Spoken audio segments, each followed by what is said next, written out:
அன்பு குழந்தையே, இன்று இந்த முருகன் உடைய குலதெய்வத்திடமிருந்து உனக்கான செய்தி ஒன்றினை கொண்டு வந்திருக்கின்றேன். உன்னுடைய வாழ்க்கை சம்பந்தமானது. உன்னுடைய குலதெய்வம் சொன்ன வார்த்தைகள் என்னவென்று நீ காமல் சென்று விட்டாயானால் நாளை நிச்சயமாக உனக்குத்தான் மிக பெரிய கஷ்டம் ஒன்று வந்துவிடும். உன்னுடைய குலதெய்வம் இந்த முருகன் என் மூலமாக நல்ல செய்தியை உன் குலதெய்வம் கொண்டு வந்து என்னிடத்தில் சொல்லியது. நல்ல செய்தியை கொண்டு வந்து சேர்ப்பதற்கும் ஒரு காரணம் இருக்கின்றது. நான் உன்னுடைய அன்பை பெற்ற உன்னுடைய இஷ்ட தெய்வம் அல்லவா? உனக்கும் இடையே இருக்கின்ற பிறப்பு எப்பேற்பட்டது என்பதையும் நன்றாக தெரியும் அல்லவா? நான் உனக்காக செய்கின்ற விஷயங்களை எல்லாமே அவர்கள் பார்த்து கொண்டு இருக்கின்றார்கள். நீ என்னிடத்தில் எத்தனை உரிமையாக இருக்கிறாய் என்பதையும் அவர்களுக்கு தெரியும் அல்லவா? தான் இந்த செய்தியை நான் உனக்கு சொன்னால் நன்றாக இருக்கும் என்பதனால்தான் குலதெய்வம் என் மூலமாக உன்னிடத்தில் தெரிவிப்பதற்காக முடிவெடுத்திருக்கின்றார்கள். இவர்கள் எடுத்த முடிவு சரிதான்.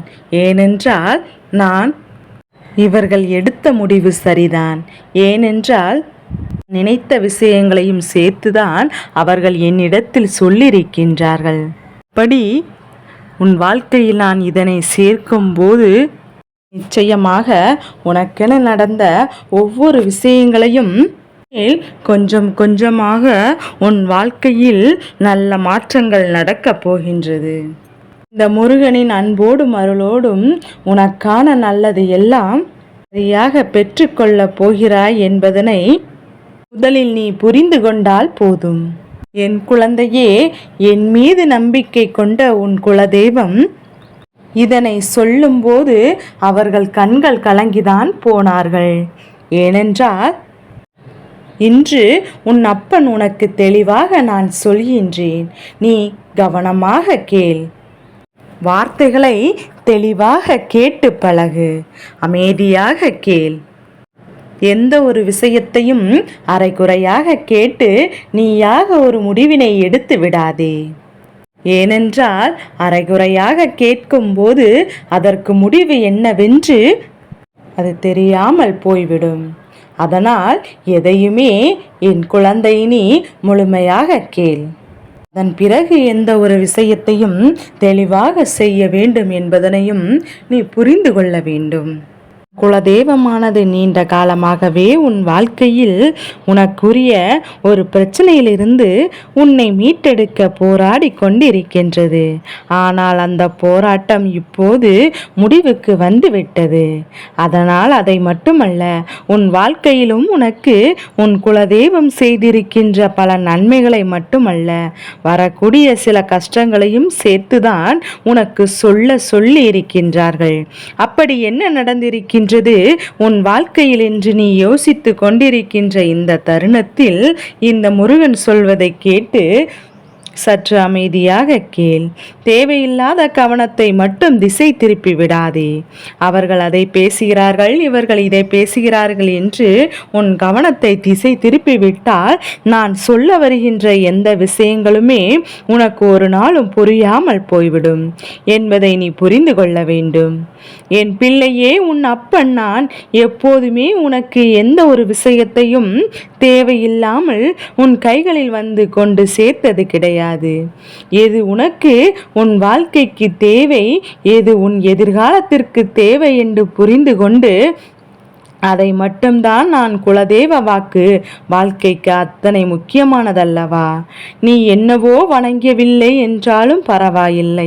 உன் குலதெய்வம் கட்டாயமாக வணங்க வேண்டும். உனக்கு வருகின்ற ஆபத்திலிருந்து முதலாவதாக எதிர்த்து அதனை மறைத்து நின்று அந்த பிரச்சனையிலிருந்து உனக்கு விடுதலை கொடுக்கக்கூடியது உன்னுடைய குலதெய்வம் அல்லவா? அப்பேற்பட்ட குலதெய்வத்திடமிருந்து உனக்கு ஒரு செய்தி வந்திருக்கின்றது. அதை நாம் உன்னிடத்தில் கொண்டு வந்து சேர்க்காமல் விட்டுவிட முடியுமா?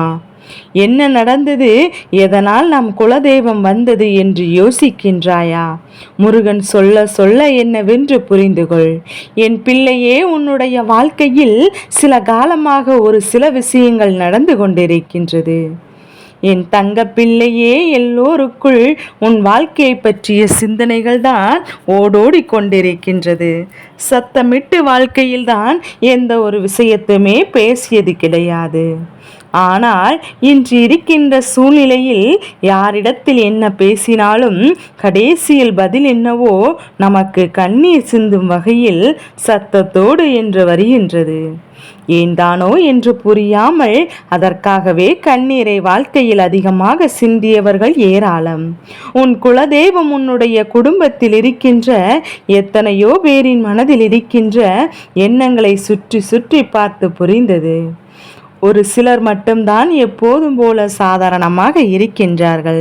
ஒரு சிலர் அதைவிட அதிகமான கோபத்தோடு எப்போதுமே வாழ்க்கையை வாழ்ந்து கொண்டிருக்கின்றார்கள். என்ன நடந்தாலும் எது வந்தாலும் நாம் தானே வாழ்ந்து காட்டப் போகிறோம் என்ற நம்பிக்கை உனக்குள் இல்லாமல் இருந்து கொண்டிருக்கின்றதல்லவா? இது போன்ற சூழ்நிலை எல்லாம் கடந்து, இது போன்ற நிலையை எல்லாம் கடந்து உன் குலதெய்வம் உனக்கு ஒரு சந்தோஷமான செய்தியையும் கொண்டு வந்திருக்கின்றது. அது என்னவென்றால், உன் வாழ்க்கையில் இப்போது உனக்கு எதிராக நின்று கொண்டிருந்த ஒரு துரோகி, அதாவது உன்னுடைய குலதெய்வத்தினுடைய சன்னிதானத்தில் வைத்தே உன் மனதை காயப்படுத்திய ஒருவருக்கு சரியான பாடத்தை புகட்ட உன் குலதெய்வம் வருகிறது என்று அவர் சொல்லியிருக்கின்றார். என் குலதெய்வமே, சன்னதியை இப்போதெல்லாம் சரியாக எதற்கு என்று யாரும் தெரியும் புரிந்து கொண்டு எந்த ஒரு விஷயத்தையும் சொல்வதில்லை. அவர்களுக்கு மனதில் பட்டதை என்ன பேச வேண்டுமோ அதை பேசிவிடுகிறார்கள். இப்படி இவர்கள் பேசிய அவர்கள் பெயரை கெடுத்து கொண்டார்கள் என்பதுதான் உண்மை. நான் இவர்களை ஒருபோதும் அன்போடு ஏற்றுக்கொள்வதில்லை.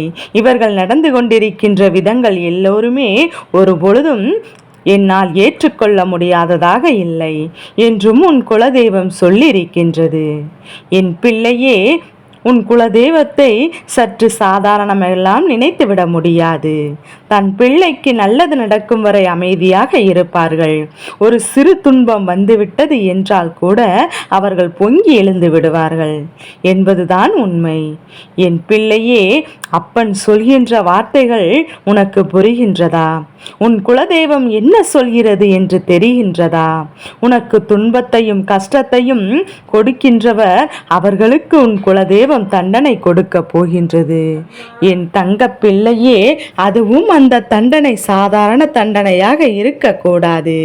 இனி எப்போதும் நினைக்கும் போது நிச்சயமாக நான் இந்த வாழ்க்கையில் எதையாவது செய்திருக்க வேண்டும் என்று அவர்கள் அதையும் நல்லதாக செய்திருக்கிறோம் என்கின்ற நம்பிக்கையோடு யாருக்காகவும் வாழ்க்கையில் எந்த ஒரு சந்தோஷத்தையும் தொலைத்து விடக்கூடாது. யாரை நினைத்தும் இந்த வாழ்க்கையில் ஒருபோதும் நீ வேதனைப்படக்கூடாது. யார் இங்கு உனக்கு வேதனைப்படவோ, யாரும் உன்னை நினைத்து வருந்தப்படவோ தவறு இல்லை. அப்படி எண்ணும்போது நீ யாருக்காக தேவைப்பட்டு கொண்டிருக்கின்றாய்? உன் கஷ்டமும் கவலையும் இங்கு சேர்த்து வைக்க முடியாத அளவிற்கு பெரிதாக இருக்கின்றது. நீயோ அங்கு இருக்கின்ற செயல்களை எல்லாம் விட்டு விட்டு எப்போதும் திறமையாக இருந்த உன்னுடைய வாழ்க்கையில் இப்போது பல கஷ்டங்கள் வந்து கொண்டிருக்கின்றது என்று சொல்லி வருத்தப்பட்டதும் ஒரு காரணம். இதையெல்லாம் தாண்டி என்ன நடக்கிறது என்பதை சற்று அதிகமாக நீ யோசிக்கத்தான் வேண்டும். எப்போதுமே நம் குலதெய்வம் நமக்கு காவலாக நிற்குமா என்று என் குழந்தை யோசித்தாயானால் நிச்சயமாக நிற்கும். யார் உன்னை கைவிட்டாலும் உன் குலதெய்வம் எப்போதும் உன்னை கைவிடாது. நீயே போ என்று சொன்னாலும் உன்னை கைவிட மாட்டார்கள் என்பதை புரிந்து கொண்டால் போதும். உன் குலதெய்வம் எப்போதும் உனக்காக நிற்கிறது. உன்னுடைய குலதெய்வம் உன் வாழ்க்கையில் நன்மைகளையும் தருகின்றது. உனக்கு என்ன வேண்டும் என்று நீ கேட்பதற்கு முன்பாகவே உனக்கு செய்வதற்கு ஓடோடி வருகிறார்கள். அப்படி இருக்கும்போது அவர்களை அவ்வப்போது மறப்பதற்கு என்ன காரணம்? ஏதேனும் ஒரு சிறு பிரச்சனை வந்தால் கூட உடனே அவர்களை சென்று காண்பதை நிறுத்தி விடுகின்றாய். முன்பெல்லாம் வாழ்க்கையில் சந்தோஷம் வந்தாலும் கஷ்டங்கள் வந்தாலும் முதலில் குல தெய்வத்தை காண சென்று நாம் மிஞ்சும் இப்போது யாருமே அதை செய்வதில்லை. உன் குலதெய்வத்தை தேடி செல்ல வேண்டுமா? அவர்களுக்கு நிச்சயமாக இப்போது உன்னை காண வேண்டும் என்று தோன்றியிருக்கின்றது. நல்ல நேரம் கிடைக்கும் போது அவர்களை காண்பதற்கான சூழ்நிலை வாய்க்கும் போதும் அவர்களை காண செல்லவே அப்படி இல்லை என்றாலும் இருக்கின்ற இடத்திலேயாவது அவர்களை நினைத்து கொண்டிருந்தால் அவர்கள் பெருமகிழ்ச்சி அடைவதாக சொல்கிறார்கள். உனக்காக ஒவ்வொரு நாளும் உன் வாழ்க்கையில் நடக்கின்ற எத்தனையோ தீய கஷ்டங்களில் இருந்து உன்னை காத்து கொண்டிருக்கின்றார்கள் என்பதை மறந்து விடாதே என்றும் உன் குலதெய்வம் சொல்கிறது. என் குழந்தையே, அப்பன் சொன்ன வார்த்தைகள் உனக்கு புரிகின்றதா? குலதெய்வம் உனக்கு எப்போதும் துணையாக இருக்கின்றது. உன் வாழ்க்கையில் துன்பங்கள் கஷ்டங்கள் எல்லாவற்றையும் உனக்கு உன்னிடமிருந்து செய்து கொடுக்க உன் குலதெய்வம் துணையாக இருக்கின்றது. அதே நேரத்தில் அவர்களுக்கு உன்னை காண வேண்டும் என்ற எண்ணமும் வந்துவிட்டதனால்தான் அதை உன்னிடத்தில் சொல்லிவிட என்னிடத்தில் சொல்லியிருக்கின்றார்கள். ஒரு முறை அவர்களை கண்டுவிட்டு வா. உன்னுடைய வாழ்க்கையை மீண்டும் உன் கைகளில் ஒப்படைப்பதாக அவர்கள் வாக்குறுதி அளித்திருக்கின்றார்கள். நிச்சயமாக உன் வாழ்க்கையில் அதனை அவர்கள் நடத்திவிடவும் போகின்றார்கள். எதற்கும் கலங்காமல் உன் மீது இத்தனை அன்பு வைத்திருக்கின்ற இந்த குலதெய்வத்தின் வார்த்தைகளை கேட்டு எந்த காரியத்தையும் பயப்படாமல் எப்போதும் நல்லபடியாக முன்னேறி கொண்டே இரு. உனக்கு நடப்பதெல்லாம் நன்மைக்குத்தான். இந்த வாழ்க்கை உனக்கு கொடுப்பதெல்லாம் உன்னுடைய உச்சபட்ச சந்தோஷத்தை தான். மனநிறைவான வாழ்க்கையில் எல்லாம் உனக்கு நல்லபடியாக நடக்கும் என்பதை புரிந்து கொண்டால் போதும். இனி அத்தனையும் உன் வசமாக்கி கொடுப்பதாக உத்தரவாதம் கொடுக்கின்றேன். நீ நினைக்காமல் இருக்கக்கூடாது. குலதெய்வத்தின் பெயர்கள் தெரியாதவர்கள், குலதெய்வம் இருக்கின்ற இடம் தெரியாதவர்கள் எப்போதும் கவலைப்பட வேண்டாம். என் குலதெய்வமே என்னை தேடி வருக என்று நீ சொன்னாலே போதும். உன்னுடைய இவர்கள் இந்த வாசலில் அவர்கள் வந்து நிற்பார்கள் என்பதை ஒருபோதும் மறந்து விடாதே. நான் சொன்ன வார்த்தைகள் உனக்கு நினைவிற்கு இருந்தால் தெய்வத்தை கையெடுத்து வணங்கு. என் குழந்தைக்கெல்லாம் நல்லதாகவே நடக்கும். வேல் வேல் முருகா, வெற்றி வேல் முருகா.